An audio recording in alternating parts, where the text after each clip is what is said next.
But these numbers are amazing. In my first 3 years, family income increased by $6,000. 3 years. More than 5 times the gains in all 8 years under the Sleepy Joe / Obama administration. Oh, I got an emergency call today. They say, sir, I'm sorry to tell you, President Obama is going to start campaigning for Sleepy Joe.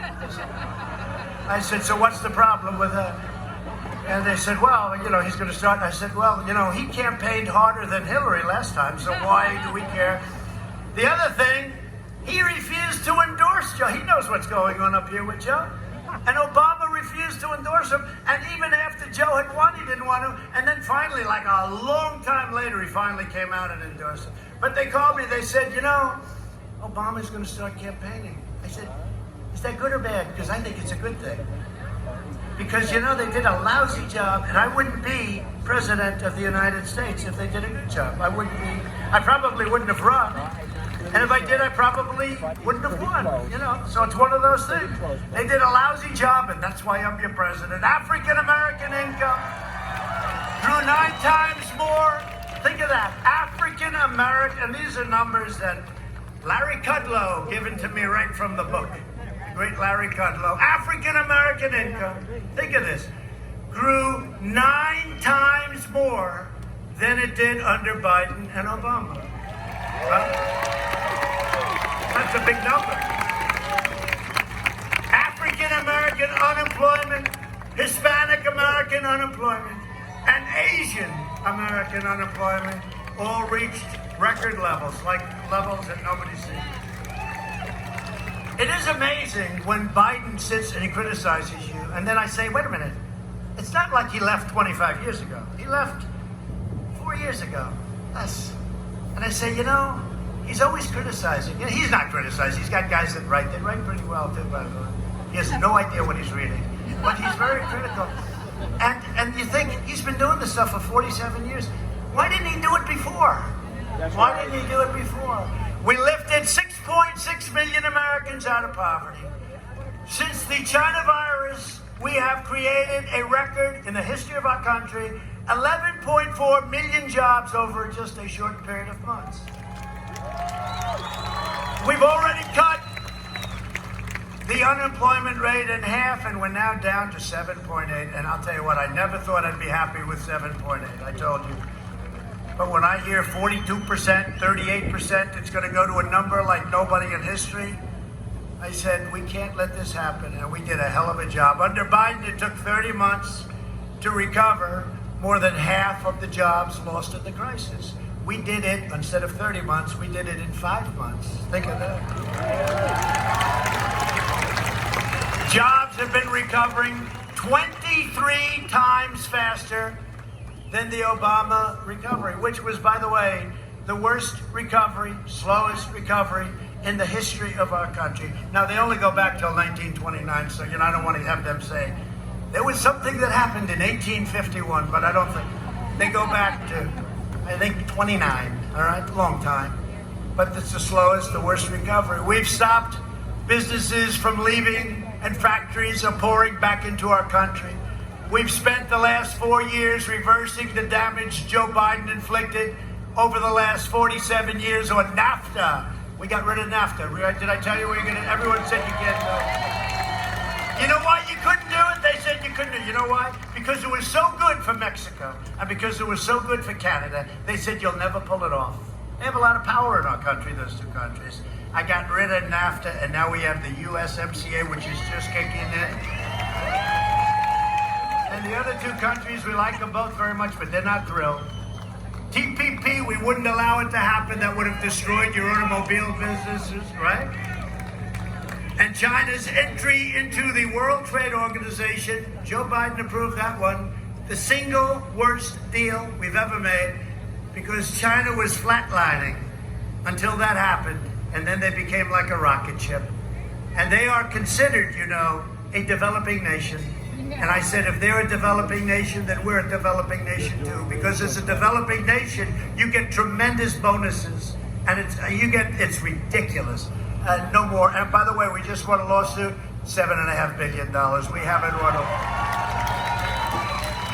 They're treating us with respect, but we'll find out about the World Trade. And we took ourselves out of the World Health Organization. Is that okay? Yeah. We took ourselves out of the World Health Organization because, frankly, we put up 500 million a year. So we have 325 million people. We put up 500 million of World Health. Okay, it's not the biggest thing, but it's a lot. We did 500 million. China, 1.4 billion people. They put up 39 million a year.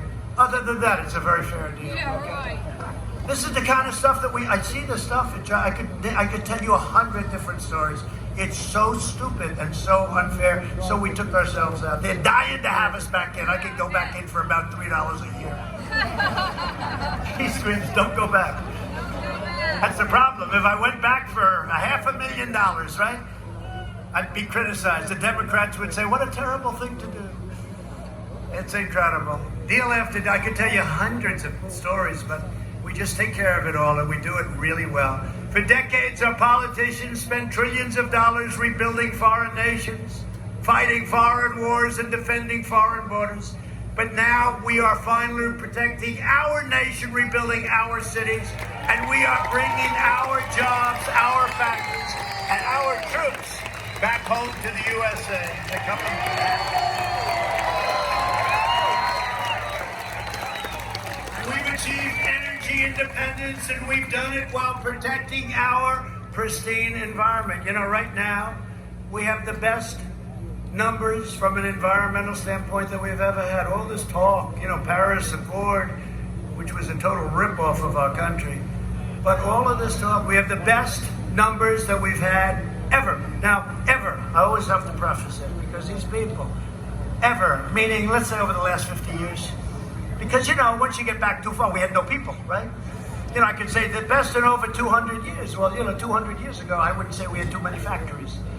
I recently signed an order placing a moratorium on offshore drilling off the coast of Georgia, North Carolina, South Carolina, and a place known as Florida. Are you okay with that? You okay with that? The one that wanted it more than anybody else was Florida.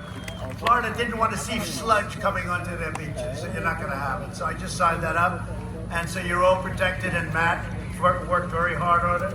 He worked very, very hard on it, and so did your other great people here today, and your governor wanted it very badly, so we got it done. We invested $2.5 trillion in the United States military. We launched the first new branch of the U.S. Armed Forces in 75 years. It's called the Space Force.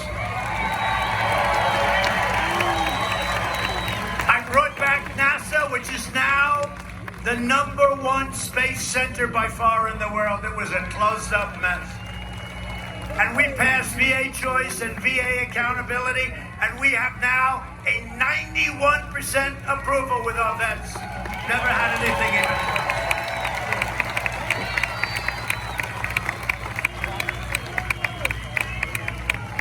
We beat down ISIS, took 100% of the ISIS caliphate in Syria, you saw that, and Iraq.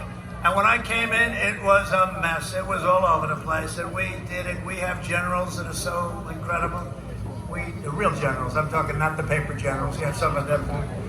We have some highly overrated generals, and we have some great ones, but these guys were unbelievable. We took 100%. Remember, I said, all right, we're coming home. We got 99%. They said, no, the paper. They said, we want 100%. I said, we're at 99. I want to bring them home. No, we want 100. So I stayed for another couple of weeks, and we took 100%.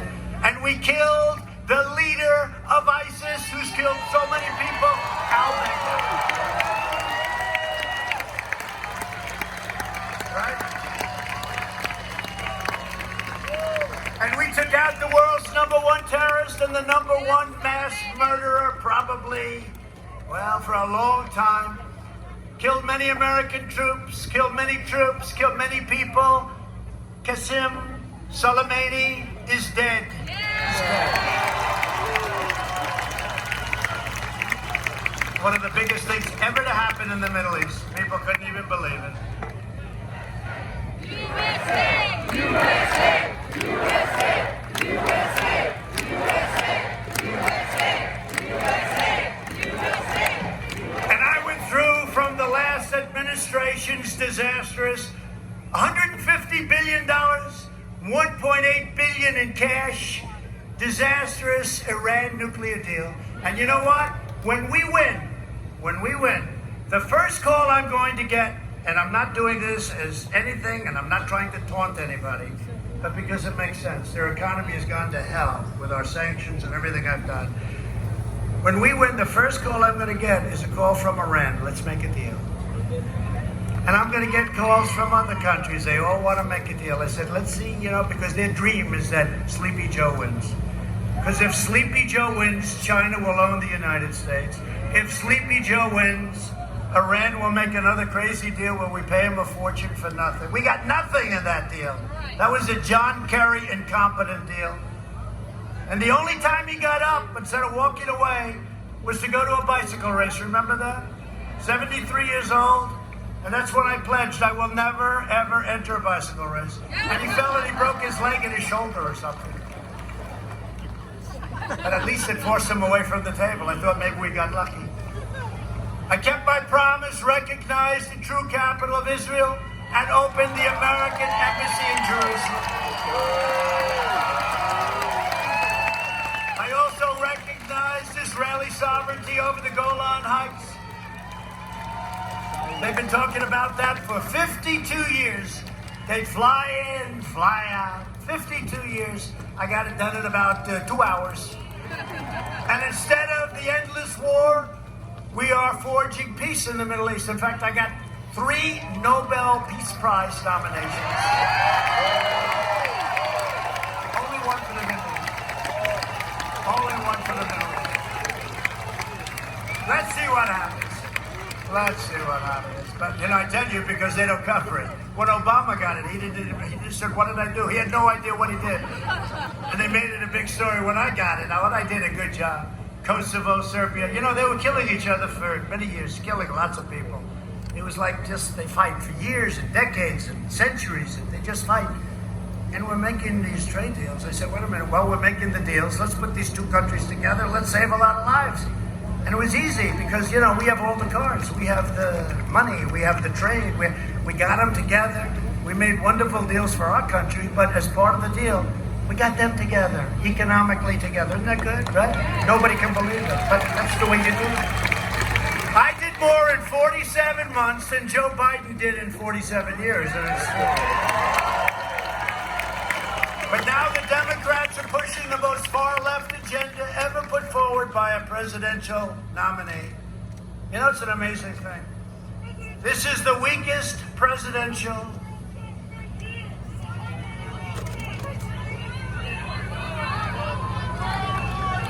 Oh. Go ahead, say it. Go ahead. 100-year-old veteran right here.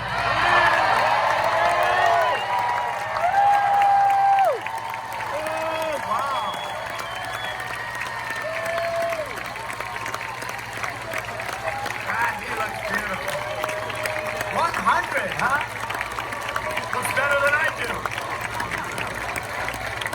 100, that's right. What's your name?